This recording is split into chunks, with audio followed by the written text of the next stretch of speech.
குழந்தைகளுக்கு ரொம்ப வயது கம்மியானவர்களுக்கெல்லாம் அந்த போதைப் பொருள் கையில் கிடைக்கக்கூடிய அளவில் தான் வந்து இருந்துச்சு. ஸோ முதல்ல நம்மளுடைய கொள்கைகள் அறிவிக்கும் பொழுதே பார்த்தீங்கன்னா போதையில்லா தமிழ்நாட்டை உருவாக்குவது எங்களுடைய கொள்கைன்னு சொல்லிட்டு நாங்கள் அறிவிச்சிருந்தோம் தமிழக வெற்றி கழகத்தின் சார்பாக. ஸோ அதனுடைய முதல் படியாக ஆலயங்கள், பள்ளிகள், மக்கள் அதிகம் புழங்கக்கூடிய இடங்களில் இருக்கக்கூடிய இந்த மதுபான கடைகளை மூடுவதற்காக மாண்புமிகு தமிழ்நாடு முதலமைச்சர் அண்ணன் தளபதி அவர்கள் வந்து அறிவிச்சிருக்கிறாங்க. ஸோ ரொம்ப வரவேற்கத்தக்க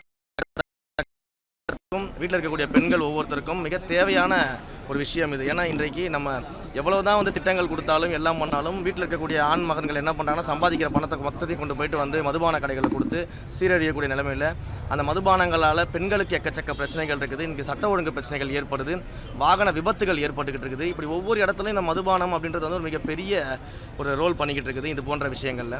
அப்போ அதிலிருந்து நம்ம வந்து மக்களை மீட்டெடுப்பதற்கான முதற்கட்ட வழியாக இந்த 717 மதுபான கடைகளை வந்து மூடுவதற்காக மாண்புமிகு தமிழ்நாடு முதலமைச்சர் அவர்கள் வந்து உத்தரவிட்டிருக்கிறாங்க. நிச்சயமாக உளப்பூர்வமாக வரவேற்கத்தக்க ஒரு விஷயம் இது.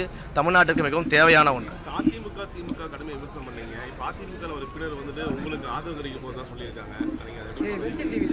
இல்லை, அதெல்லாம் வந்து நடக்கிறப்ப நடக்குதா நடக்கலையா அதுக்கப்புறம் அதெல்லாம் பார்க்கலாம். இப்போதைக்கு நாம் முழுக்க வந்து அரசாங்கத்தை வந்து எப்படி நடத்துவது, மக்களுக்கு தேவையான செயல்முறைகள், திட்டங்கள், எங்களுடைய பணிகளை செய்கிறது தான் நாங்கள் மும்முரமாக இருக்கோம். அதில் தான் எங்களுடைய கவனங்கள் இருக்குது.